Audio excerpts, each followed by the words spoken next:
3 মাসে 44 লক্ষ টাকা ইনকাম করছি। এটা শুনে অনেকে অবাক হয়েছেন, অনেকে অবিশ্বাস করেছেন, আবার অনেকে বিশ্বাসও করেছেন। সব কিছুর ভুল ভাঙিয়ে দিতে চাই। এবং আমি এই ভিডিওটা করার উদ্দেশ্য হচ্ছে গিয়ে ওই যে সরস বিল্লাল যে বলছে আপনাদের সাথে তার অন্য কোনো গেম ছিল না, আপনাদের সাথে মিথ্যা বলার কোনো উদ্দেশ্য ছিল না।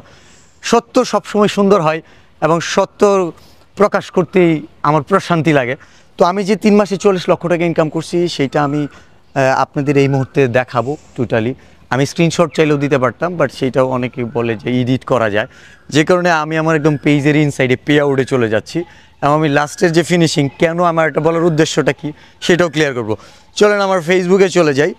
এটা হচ্ছে আমার ফেসবুক, এই হচ্ছে আমার পে আউট। এই যে ফেসবুক আইডি, আবার বলবেন অন্য কারো পে আউটে দেখাচ্ছি কিনা। এই যে ড্যাশবোর্ডে গেলাম,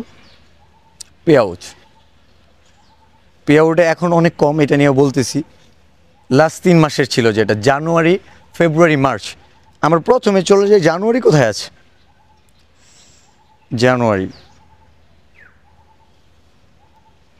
জানুয়ারিতে 13 জানুয়ারি প্রথম পেমেন্ট $195 ফেল হয়েছিল, দেন আবার পেড করে দিস।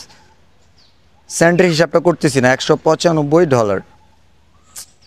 ও কি হিসাব, $195। তারপরে জানুয়ারিতে আরেকটা পেমেন্ট পাই, আমি কিন্তু 2টা পেমেন্ট পাই, একটা স্টার থেকে, একটা মেইন যেই আমার ভিডিও থেকে ইনকাম আসে। $12,543, $12,543। এ হচ্ছে $12,738। এটা জানুয়ারি পেমেন্ট গেল। এখন ফেব্রুয়ারিতে যাই আমরা। ফেব্রুয়ারির 2টা পেমেন্ট, একটা হচ্ছে কি দেখতেছি $181। ফেব্রুয়ারি 13 তারিখ হচ্ছে $181, $181 স্টার থেকে পেয়েছি। ফেব্রুয়ারির 21 তারিখে একটা পেমেন্ট আছে $12,362, $12,362। এ হচ্ছে $25,000 উপরে। এখন আমরা মার্চে চলে যাই। মার্চে $142, 10 তারিখে $142। মার্চের 21 তারিখ $10,434, $10,434। এই হচ্ছে $35,857। ওফ, ডাবল হয়ে গেল, ভাগ 2, $35,857। আমরা ডলার রেট 121 দিয়ে গুণ করি, 43,38,697 টাকা হিসাব অনুযায়ী। তাহলে বিল্লাল যে 44 লাখ বললো, এখানে তো 43 লাখ। বিল্লাল কি ভুল বললো, মিথ্যা বললো? না, এমন না। আমার কিন্তু আবার ইউটিউবে একটা আর্নিং ছিল, আমি ছোট্ট করে একটু দেখাই দিই, যদিও আমার এখানে এটাতে অ্যাটাচ আছে কি না মনে হয় নাই। ইউটিউবে আমার একটা পেমেন্ট ছিল, ফার্স্ট পেমেন্ট $160, দেন $126 ছিল। ওইটা হয়তো আমার ইউটিউব ভিডিও পাবেন। তো 121 টাকা ডলার রেট হিসাব করছি, এমন সময় আছে 121.50 টাকা ডলার রেট পাইছি।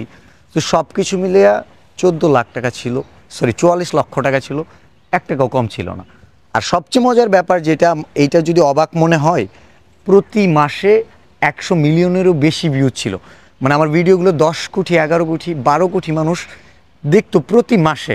তাহলে 12 কোটি মানুষ যদি দেখতো এবং প্রতি মানুষের একটা ভিডিও প্লে করার জন্য যদি 1 পয়সা করে পেতাম, 12 কোটি ভাগ 100 হিসাব করে দেখেন, 12 লক্ষ টাকা নর্মালি চলে আস। সো আমাদের অনেক সময় হচ্ছে গিয়ে রিলসের আর্নিং ভালো ছিল, যেমন ধরেন 50 জন দেখলেও 1 টাকা পাইতাম। তার মানে 12 লাখের, এই 12 কোটি মানুষ দেখলে 24 লাখ পাওয়ার কথা, আমি কিন্তু পাই নাই। তো ইন্টারেস্টিং ব্যাপার হচ্ছে আমার এই যে বর্তমান যে রিচটা আছে, এখানে দেখা যাচ্ছে 21 কোটি 94 লক্ষ, মানে 219 মিলিয়ন মানুষ লাস্ট 28 দিনে দেখছে। তার মানে এই মাসে আমার ভিডিও ভিউজ আছে 230 মিলিয়নের মতো। এই যে 23 কোটি মানুষ যদি আমাকে দেখে এবং প্রতি 100 জনে দেখলে যদি 1 টাকা পাই, মানে প্লে হওয়ার কারণে, তাহলে তো আমাকে 23 লক্ষ টাকা থাকার কথা। এবং আগের যে ইনকাম, ওইটার সাথে হিসাব করলে লাস্ট 3 মাসে 44 লাখ, এই মাসে 44 লাখ আসার কথা ছিল, কিন্তু আমরা পাইলাম কত? মাত্র $3,000 সামথিং, $3,009 লাস্ট 28 দিনে। $3,009 বাংলা টাকায় কত হয় আমরা একটু দেখি।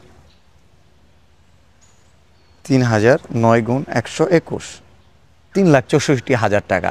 যেখানে বলতেছে ইনকাম নাই, যদি ইনকাম না থাকে, ইনকাম যদি নাও থাকে, লাস্ট 28 দিনে এই 3,64,000 চলে আসে। লাইক ফিনিশিং হইলে 4 লাখ টাকা আসবে মান্থলি, যদি এই পারফরমেন্স থাকে। ফেসবুকে ইনকাম আছে, 10 ভাগের 1 ভাগ কমছে, তাহলে বুঝে নেন যে পারফরমেন্স থাকলে আপনার এখন হয়তো আপনি 100 টাকা পাইতেছেন, $1 মাসে ইনকাম করতেছেন, যখন আর্নিং ভালো হবে তখন আপনার $10 গিয়ে দাঁড়াবে। সো সবার ক্ষেত্রে আনুপাতিক হারে বাড়বে, এবং যখন কমবে সবারই কমবে। আর ফেসবুকের আর্নিং এমন যে থাকবে তা না, ফেসবুকে আর্নিং বাড়ার পসিবিলিটি আছে। মার্কেট প্লেসের আপস অ্যান্ড ডাউন আছে, অনেক স্ট্র্যাটেজিক্স আছে। আসলে খারাপ সময়ে বেশি দিন থাকে না, ভালো সময় থাকে না, সময় পরিবর্তন হয়, মানুষই বদলায় আর সময় তো বদলাবেই, তাই না? সো এই ভিডিওটা দেখার পরেও আমার মনে হয় যারা আজে বাজে মন্তব্য করবেন তাদের এই মন্তব্যের রেফারেন্সে আমার নতুন কোনো ভিডিও আসবে না। ভালো থাকবেন। যারা আমাকে বিশ্বাস করতেন, যারা এটা না দেখে যে বিল্লাল ভাই বলছে মানে সত্য বলছে, তাদের কাছে আমি আরেকবার প্রমাণ করে দিলাম আসলে বিল্লাল ভাই আপনাদের সাথে অ্যাটলিস্ট মিথ্যা বলবে না। ভালো থাকবেন। আল্লাহ হাফেজ। আসসালামু আলাইকুম।